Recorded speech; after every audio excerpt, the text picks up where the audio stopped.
Salah satu perbaikan yang paling kentara di BUMN adalah penghilangan tantiim komisaris. Nggak ada lagi bonus buat komisaris. Kalau dulu kan komisaris di BUMN bisa dapat miliaran-miliaran setahun. Dan tahu nggak penghematannya berapa? Berapa, Pak? 8 triliun. Kok Bapak ngomong itu perbaikan yang luar biasa? Padahal ini kan untuk Bapak tadi.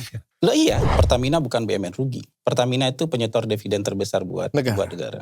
Berapa kalau boleh saya tahu, Pak? 30 atau 40, 30 something T. Mau berapa ya?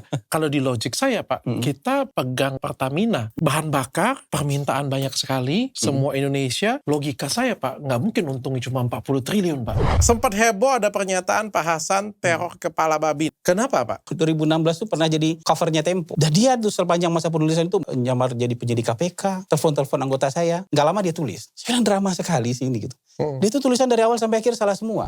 Ini komisaris nggak ada mobil dinas loh. Wah, perusahaan sebesar Pertamina nggak ada mobil dinas loh. Gak enak ya, Pak ya?